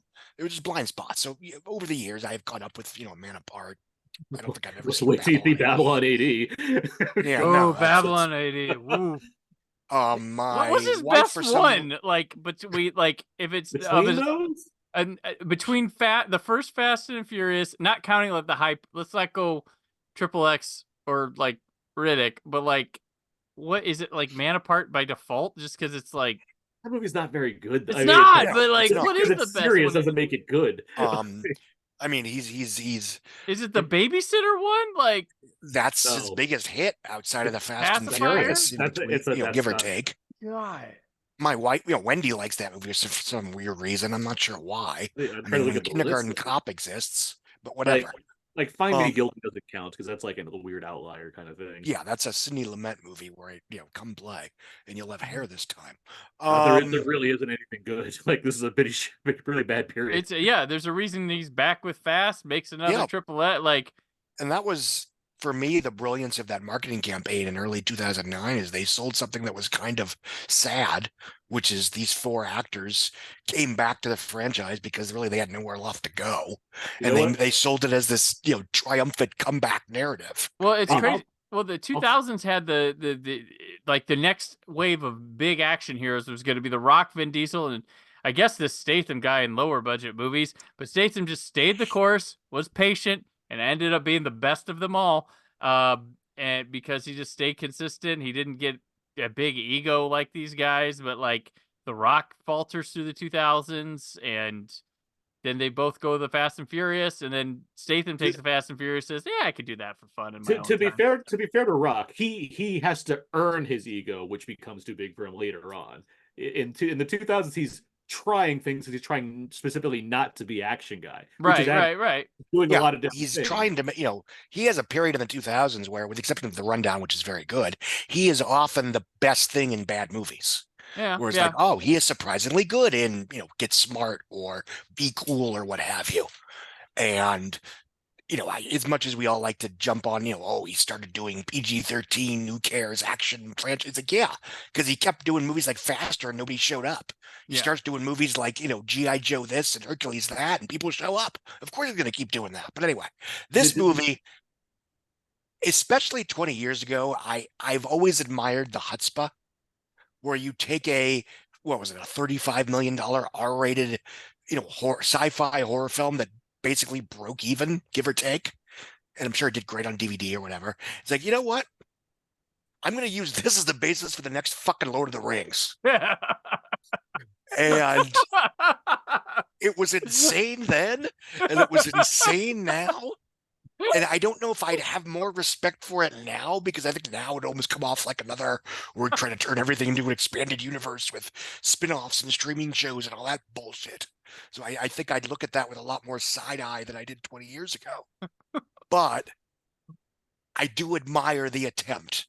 It is a swing unlike most other swings then and now.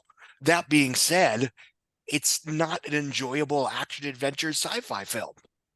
It is, you're right. I mean, it's so deep in exposition and world building that it makes David Lynch's Dune seem coherent. And the sci-fi spectacle we get isn't anything to write home about, especially after we have, Lord of the Rings and Harry Potter and the Pirates of the Caribbean films. 3 Star Wars prequels. 3 Matrix movies. 3 Matrix movies. We know what an A-level version of this looks like. We have been spoiled, perhaps, but nonetheless, this is not the A version of that by any stretch of the imagination. So unless you really like the Riddick character, or you're just curious because you've seen all these other films 20 times, there's no reason for you to pick The Chronicles of Riddick as your Saturday night sci-fi adventure pick. And it's not good enough. It's not good enough to justify the budget. It's not good enough to justify its ambitions. And that's okay. Because again, back then, this was the DVD boom and, where you could afford to take swings like this. And I do respect that, but I'm not going to, it's not a good, fun, enjoyable movie. Or the most interesting thing about it is that it exists. No, go ahead. I was going to say, the best Vin Diesel thing, as we're having this conversation, is the Chronicles of Riddick Escape from Butcher Bay video. I've heard good things. There was a cartoon tie-in too, right? There was an animated film that that bridged the gap between Pitch Black and Chronicles, that's pretty good because it's 20 minutes, like it's fine. But the video game, because this was at a time when we still had video games coming at the same time as the movies were coming out, and they're notoriously very bad for the most part. Every now and then you get like one kind of exception, like a Spider-Man 2, the Wolverine game that came out, which is like, this is so much better than the movie. Escape from Butcher Bay was largely regarded as the best one because it's a first-person game that's M for mature. It had Riddick being real Riddick, like stabbing people in the dark and doing stuff, and it was unique. And it has Vin Diesel, who's a big gamer as well. He did the voice. He was involved in the story. It had all the things that I wanted in Chronicles of Riddick the movie. that's what we're missing here. So that's my pick for the best Vin Diesel thing that happened between there you go Fast and Furious movies. Fair enough. This movie, it's so fun, and it's got just bringing it out in the open. Like, it is the weirdest thing because Pitch Black was like fine, but like I don't think it was the thing that like America was gonna jump for to have expanded. Like, I never at one point watched a movie being like, man, I wonder what this universe and world is like. It's fun for the it's weird. It's like the miss that like James Cameron did not make when he made Aliens. Like he got what brought people there, what could do it, and expanded it in a natural way.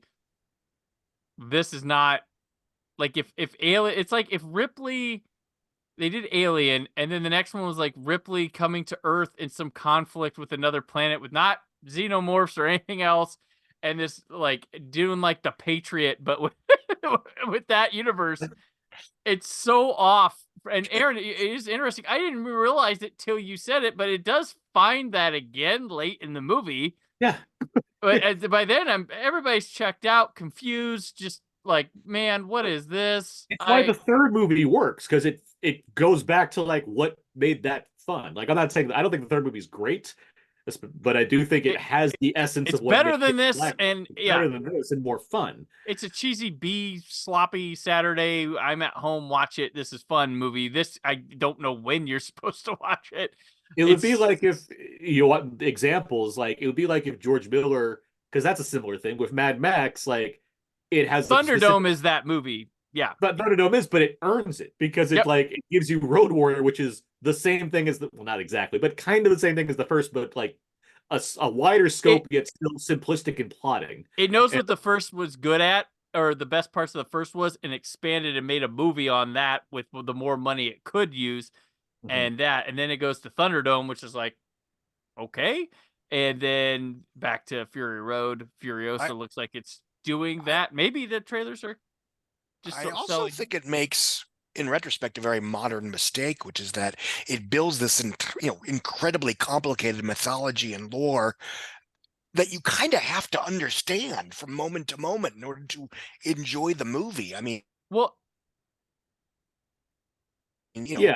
comparatively speaking, it gets deeper, but if you choose to not give a shit, you still get to enjoy a John Wick movie. Yeah, but like, well, also too, it's so confusing because like, visually the planets don't look that much different and the spaceships that much different from each other, and it's constantly putting location text on the screen to where I'm like, wait, weren't we were just there, right? Is that where we're at here? Like, it's, and you're like, okay, and it's weird, like this one visually, like costuming and set wise look like a lot like Jupiter Ascending. Yes, for some reason I was like, but Jupiter Ascending, I think, is a much better movie than this. Like the ambition is more rewarding, even if I'm not huge on the movie. This movie doesn't. This one has a hard time smiling, winking too, like or doing Jupiter something. Ascending is I don't want to say tongue in cheek, but it has a good time with it. But Wachowskis know what they're after with that, even if it's right. This doesn't even have any good like Vin Diesel one-liner things in it. Like it's just... no, it has a lot of him growling lines, which is that can work in a certain way, but this is not the one that works for it. And then making this guy it's just weird to like take the character he is in Pitch Black and then be like, oh, you're a chosen one from the planet of the, like, nah, fuck that. Another very modern franchise mistake. Yeah. But it did get me into I like Judi Dench showing up and stuff to like make the nonsense sound fun. Yeah. I'm amused by this. I'm amused that Vin Diesel gets that too, where he's like, I got to do a lot of stuff here. We need somebody with a little gravitas. Judi Dench, I'll get her. She'll like make this Right. work. Which I'm like, it's funny Hey, because Helen like, Mirren, are you busy next week? and it's funny because I can't remember. Granted, like my own life isn't a barometer for what's going on in pop culture and stuff all the time, but I can't remember anybody being like that enamored with Pitch Black to like continue. And it's funny. This is Well, he's the betting on thing. him. I mean, I can. Vin Diesel's betting on the fact that It is. people like who he is, and if they go where he goes, cool. Like that's Anytime the nice dude gets a movie. blank check, it's Riddick. Like that is like anytime, like when he's getting hits. See, What do me you and do? Deeper, like, that's his thing. Riddick. Because he Like, because he loves the fantasy shit. That's his yeah, whole deal. Yeah. Like yeah, if he gets the chance to make whatever he wants to, he's gonna lean that way. right. That's why he does The Last Witch Hunter or even Babylon AD to an extent, because that's what appeals to him most. Vin Diesel's Like, Blade Runner, yeah. like Fast and Furious, that's easy. That's like easy for him. Like Yeah. that, that's the thing that's he can see that as far as like, yeah, I can get some money out of that and I can fund the thing I really want to do. He likes the family aspect because he likes his cast, but like that's not his passion. This stuff is his passion for sure. It's very obvious. Even Triple X is just like, I guess I can do stunts and shit. I don't Right. care. I'll get some people to have fun with and do that. Like it's if he could fund Riddick movies for the rest of his life, he absolutely would. If this was a success, we'd have 9 Riddicks by now. Riddick, the at-home role-playing game, yeah. Well, didn't they rebrand Pitch Black as Chronicles of Riddick Pitch Black? They When that no, shit around this time? They Yeah. most certainly did. They tried to, but it like used like even when it comes out and stuff, it's never not to the same degree as Indiana Jones and the Raiders of the Lost Ark. I'll put it that way. Because those were popular and people actually Yeah, bought people them liked so it. much So so. people would rather not call it Chronicles of Riddick Pitch Black Yes. because they like Pitch Black. They don't want to Yeah. add this thing that's like extra on it. Well, the funny thing is Pitch when Black, Pitch Black the came original out in early Chronicle. 2000, a lot of the huzzahs were that it was an unapologetic, nasty, R-rated monster movie in a time when there was a fear that Hollywood was becoming, and truthfully, it was becoming more and more sort of PG-13 in terms of their movies. So the very things that made Pitch Black popular were nullified by a lot of what was in the Chronicles of Riddick, in that it wasn't a lean, mean, R-rated monster movie. It was this big, expansive PG-13 I'm fantasy. not sure if I go along with your detective work on that. I mean, the 90s up to 2000 was still, you had your Screams, you had your Urban Legends, you had like all this stuff was ours. Still. Or yes. And again, I'm not saying I agree with that, but I'm saying the discourse at the time, maybe the nerd blogs or whatever, Ain't It Cool News or what have you, that was where a lot of the huzzas for Pitch Black were coming from even before it came out. It was like this cool, mean, nasty, R-rated, horror movie coming from a major studio, blah, blah, blah. And whatever, I saw it on opening weekend, I liked it, absent all of this stuff, I probably would have never given it another thought again. But it was a case of like really forgetting why people or ignoring the specific variables of why people liked that film in the first place. But you're right, Aaron. By that time, this was as much a bet on Vin Diesel, the movie star, as it was, the IP that is Riddick. Yeah. Which is, I mean, honestly, that's what supposed movie stars should be doing. Yes. They should be saying, if you like me, come see me in this thing. Like, not see me in the thing that you know me from. Don't see me in Thor 5. see me in the other thing that I'm remaking for no reason. Right. No, and that's why, 20 years ago, it's like, okay, this is such a terrible idea, but I kind of admire the swing. I mean, because I've seen this movie 3 times in full now, maybe 4. It's not broken me down to be like, I kind of like it because I don't. It's still bad. Yeah, it's really bad. Yeah. But I can look at this and be like, he tried. I mean, it's not lazy. It's a fascinating failure. It's not a lazy movie by any means. It feels like everyone showed up to do a thing here. By the way, Scott, Linus Roach showing up. This is like his proto brute Thomas Wayne. Right. He's like, what if I'm just like this nice guy that gets a heroic death sequence or whatever. This movie is just like, I'm one of you, actually. I'm a Fury. Oh, also. no. So Linus Roach in here was totally trying to ape Rutger Hauer and Blade Runner, especially in those final moments. I'm like it's like beat for beat. Like, dude, you had the DVD on the side of the set that you were like, okay, I'm ready. I think I got it down. Like it was like his eyes, and he even had the blonde hair. Like I was just like, Yeah. They go for it. But then a year later, he's like, let me use that energy and put it into Thomas Wayne, the most heartbreaking performance in all the Nolan trilogy. It's really effective. Oh my gosh. Yeah. What else about the Chronicles of Riddick before we never talk about it for another 7 or 8 years? Nick Chinlin's doing something in this movie. I don't know what it is, but he's trying to be, when you're trying to match the energy of what's his name in the first one? Cole Hauser? Cole Hauser. I feel like you're in a bad spot. You're like, yeah, I'm trying to like really be the Cole Hauser of this film. I don't know if that's the best idea. But, I do think it's neat that he got Carl Urban back for Riddick. Yeah, he didn't just ignore all this. He was like, you know what, we're gonna nod. We're gonna nod to this because they could it's nice that forgotten this movie.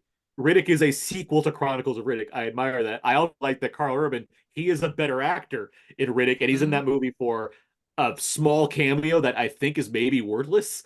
Yeah. I think the director's cut actually has more of him in it. But you can tell that he's harnessed like that energy that he has now, that people like him in the book. I mean, Carl Urban's gonna show up later this summer and be a lot better too. Like, yes, he is. Yeah. in a wordless he seems so like, watching it again, he seems so adrift in this movie where he doesn't know like how to play this kind of role yet. But we know Carl Urban now. We know he could easily knock this out if given the opportunity nowadays. Very true. Very true. Very true. Did Chronicles of Riddick knock this out at the box office? No, it was knocked out.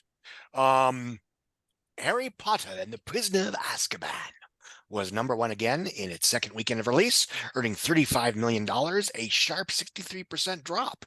A pretty big drop. That's big for them. That's a huge. That's yes, because to be fair, this was the first one not to open over pre-Thanksgiving, so you didn't have that buffer. But it has legs, so it'll be fine. Yeah. No. No, it doesn't have legs. It would top out with 250 domestic from a 93 million opening. Is that bad? Well, it's still a huge hit because it still did 530 overseas. And it did 783. Doesn't sound bad. I mean, that seems pretty good. But it was a downturn from compared to the first films. two. Yeah. Fair and there was some chatter about, I mean, I know it wasn't until the fourth film came out and was a big hit. They said, "Fuck it, we're doing all of these." But yeah, I mean, oh well, darn, it still was one of the biggest grossing movies of the year, globally, especially. Chronicles of Riddick was not. It would open with $24.3 million domestic. It would flatline pretty quickly. It would top out at 57.7 million domestic, 107 worldwide on a 115 budget. All right, and we got a third one. Eventually, you wanted your Dune really bad. You got your Dune real bad. Shrek 2 still kicking along with $23.3 million, a mere 23% drop. It would have $353 million by its first month by its fourth weekend in theaters.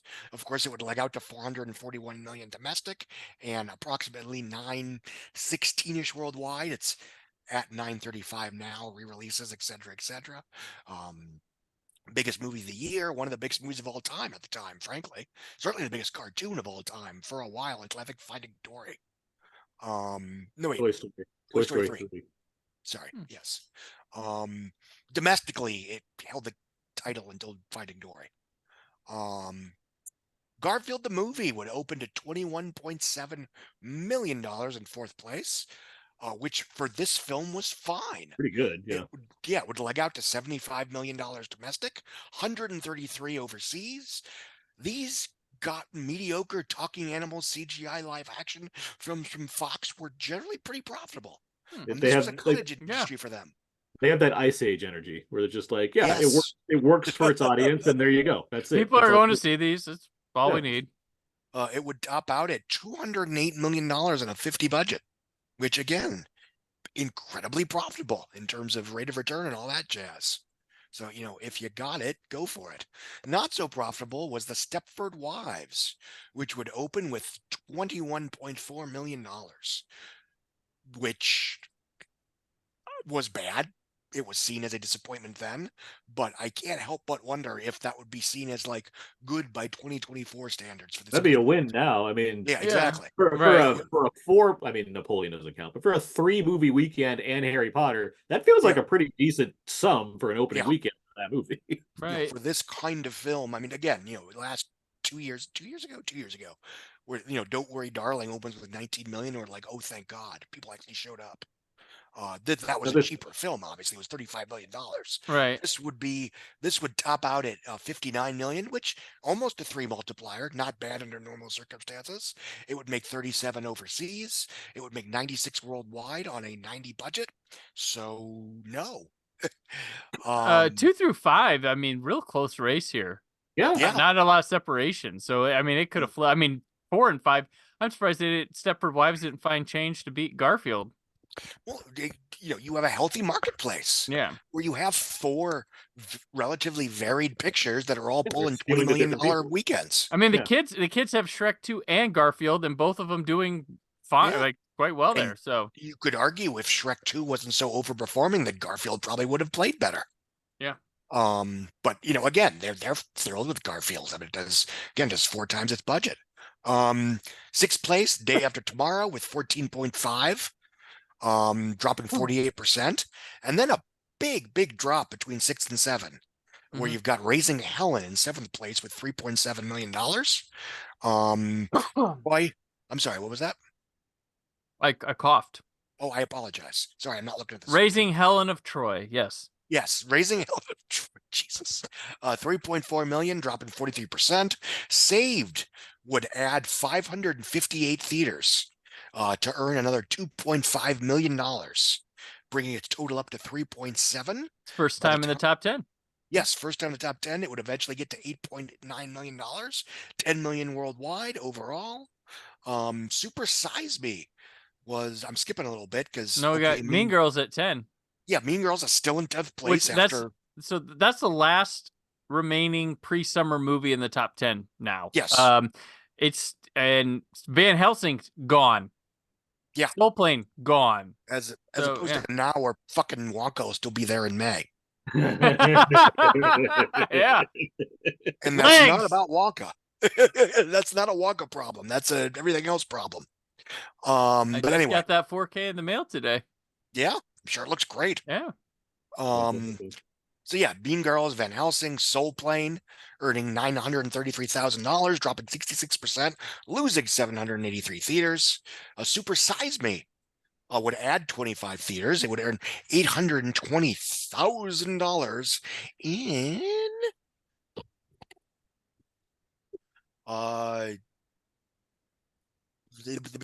230 screens. Yeah, 230 screens. It would eventually leg out to 11.5 million, which terrific then, and I would argue terrific now. We're at $22 million worldwide total. Let's skip on a bit because the only other thing we need to talk about is Napoleon Dynamite, which would open in 6 theaters. 6 theaters. Sorry, it's sort of in there. It would earn $116,666 for a 19,444 screen average. It would very slowly but surely leg out to 44.5 domestic, which is still one of the biggest Sundance acquisitions of all time. Especially if you're not counting horror movies like Saw and Hereditary and Talk to Me and what have you. Actually, Hereditary, I don't think that was a purchase. I think A24. No, that was an A24. Yeah. But anyway, point being, outside of horror, it's still one of the biggest Sundance buys in history. And I would argue, for better or worse, it is sort of seen as the prototypical Sundance movie. For that era, yeah. Makes sense. Yeah, Juno and that's a couple that's days basically how many movies would incorporate some light voiced ukulele song after Napoleon Dynamite and things like that became a trend, I think, that started with Napoleon Dynamite. Manchester by the Sea. My favorite part of Saw.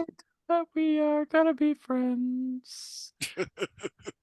Okay. Well, that'll do it for this week. Mid-June, still in the thick of things. If you're liking this, consider being a patron on the Patreon that none of you pay for. So it's all good.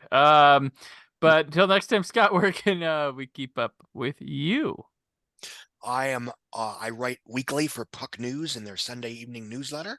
I also operate the Outside Scoop, which is a most days daily Substack where you get reviews, movie, box office news, punditry, all that usual nonsense. Yeah, I'm on Twitter at Scott Mendelson. I'm on Facebook. I'm on Threads and Blue Sky, but am I really? No. I should be, but I'm not. Gotcha. Aaron? I host a podcast called Out Now with Aaron and Abe. My friend Abe and I discuss new movies on a weekly basis. And right now we are embroiled in the summer movie gamble, of course, where we are constantly worried about what's going to come out on top at the box office for the summer. And what is this, beginning of June? So Garfield the movie. Garfield the movie's open back up again. 20 years later, Garfield G2O. I am the editor and a writer on We Live Entertainment for movie reviews, Wise to Blue for Blu-ray and Criterion reviews, and I am on various socials at Aaron's PS4. Gotcha. All right. I'm on the socials at Brandon4KUHD. I'll be at PopCon Louisville coming up at the end of August, 24th through 26th at the Louisville Convention Center, downtown Louisville. You can, if you're in the area, if you have a podcast, you want to be on my live stage, sign up there. And I'd love to have you, and we're going to have a fun weekend there. Next week, we dodge some sleep as we leave the terminal for our 80-day journey. All this and more as the summer of 2004 at 20 continues. The summer of 2004.